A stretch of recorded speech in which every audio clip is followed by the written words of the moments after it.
Alors pour l'attachement, parce on va y revenir, après cet attachement se transforme finalement. Il se transforme en lien affectif, plus qu'un simple attachement, c'est-à-dire, comment dire, quelque chose qui renvoie de la sécurité. Vous l'écrivez en le disant bien mieux que moi ce que je vais le dire, c'est qu'en réalité, lorsqu'on se retrouve dans l'attachement, on a tendance à penser du point de vue de l'animal que ça crée un lien de sécurité, de s'attacher. Et donc, dès que l'autre n'est plus là, on crée une sorte de situation qui déstabilise en quelque sorte et qui crée le manque. Voilà. Donc, ça veut dire qu'à un moment donné, la situation, elle se complexifie. En tout cas, le lien affectif est plus qu'un simple lien. Alors, au départ, il y a ce lien maternel. D'accord ? Donc celui-là, il existe, on le connaît bien et tout. Et le mécanisme, les mécanismes, alors à la fois, les mécanismes cérébraux, hormonaux, neurotransmetteurs qui mettent ça en place sont tellement compliqués, tellement subtils et tellement sophistiqués qu'on pourrait penser, alors on n'aime pas faire ça en science, mais que la nature s'est dit à un moment, c'est quand même dommage que ça serve qu'à ça. C'est important, mais c'est dommage que ça serve qu'à ça. Donc on va le réutiliser à d'autres moments. Qu'est-ce que pourraient en faire les adultes ? Et les adultes, ils en font, je crée des liens, je suis capable, du coup, quand je suis une espèce qui s'est développée dans l'attachement, je suis capable de créer des liens affiliatif, positif, dans lequel on va retrouver ce qui fait la définition de l'attachement. C'est-à-dire, c'est ce pont entre la peur et le plaisir. Et ça, c'est quelque chose qui est fondamental. C'est-à-dire, être vivant, fondamentalement, c'est avoir peur. C'est avoir peur du monde. Et il faut, si on veut rester vivant, il faut avoir peur des autres, il faut avoir peur du monde, il faut avoir peur de tout. Et à un moment, il y a un autre individu, la mère dans le cas de ça, mais quand on est adulte après, il y a un autre individu avec qui, quand on est en relation avec lui, ça vient couper la peur. Tout le monde sait ça quand on tombe, quand on est amoureux les premières fois, on oublie que ça peut faire mal, ça peut être dangereux. J'aime bien les premières fois. Je crois qu'à la première, on a peut-être déjà compris. Mais c'est vrai qu'il y a d'autres fois, heureusement. Mais c'est vrai que... Mais à chaque fois, c'était un lien. Et à chaque fois, comme dirait Piaf, à chaque fois, hop, ça recommence et on oublie la peur. Et on est prêt, du coup, à découvrir autre chose. Et parce que ça fait plaisir. Donc on est plus dans un lien d'attachement et de confiance, finalement.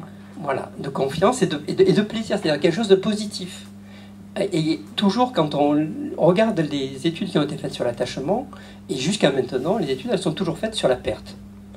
Les livres Princeps de Bowlby, c'est la perte, c'est-à-dire qu'on authentifie le lien parce que ça fait mal quand on le perd. Et il y a très peu d'études, et vraiment, ça me plaidoyer pour ça que je voudrais faire, il y a très peu d'études sur le plaisir qu'il y a à être ensemble.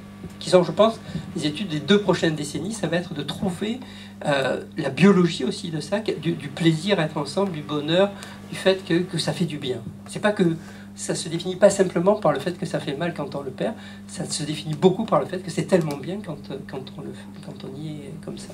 C'est l'histoire de l'éléphante dont on parle. Oui. Cette éléphante, ceux qui ont le livre, et c'était un très joli reportage sur National Geographic. C'est très rapidement, donc il y a une mère éléphante qui a un bébé. Alors elle a une fille qui a 3 ans, et elle a un bébé qui n'arrive pas à se relever.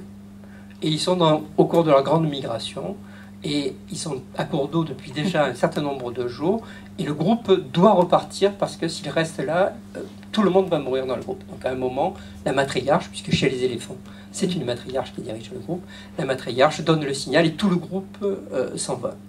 Et la mère, elle n'a pas le choix. Elle va pas laisser le bébé tant qu'il est vivant. Donc la mère reste. Et ce qui était très joli dans ce reportage, c'était la fille.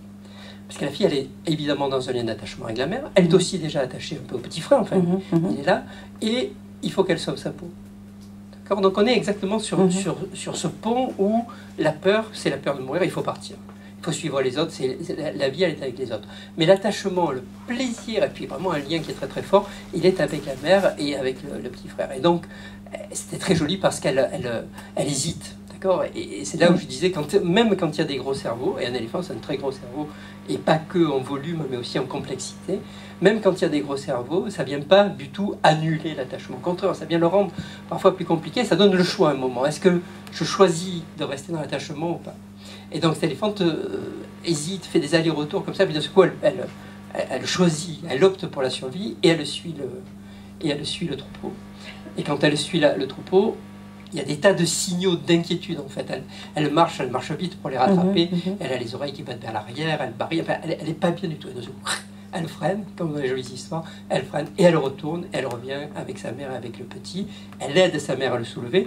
Alors il se trouve que juste le petit était trop lourd pour être porté par ses pattes.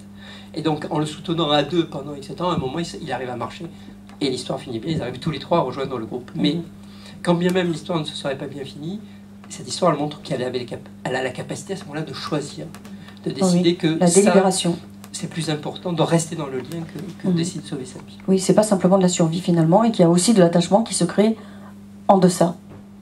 Alors c'est intéressant parce que c'est vrai qu'en philosophie, je le disais tout à l'heure, on est plutôt pour l'ataraxie, c'est-à-dire l'absence de trouble, donc la mise à distance, parce qu'on pense que toutes ces choses auxquelles nous pouvons nous attacher, c'est justement des choses qu'on peut perdre. Et y compris dans les liens vitaux, c'est abominable ce que dit un stoïque comme comment dire, Épictète. Il dit quand même que quand un homme perd sa femme, par exemple, il dit ne pleure pas la mort de ta femme, puisqu'elle pouvait mourir comme une marmite en terre peut se casser. Je vous laisse apprécier la citation. Mais il n'empêche que c'est vrai que ça prouve que pour un stoïque, même la vie, c'est finalement pas grand-chose, parce qu'on sait qu'à tout moment on peut la perdre. C'est quelque chose qui est toujours en péril.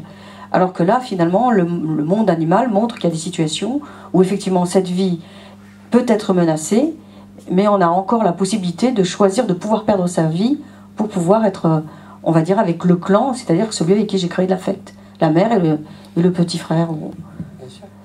C'est une chose terrible, mais les gens qui ont survécu à des accidents graves ou des choses comme ça disent souvent qu'au dernier moment, quand il y a eu l'accident, ils ont crié. Qu'est-ce qu'ils ont crié? C'est vraiment, hein.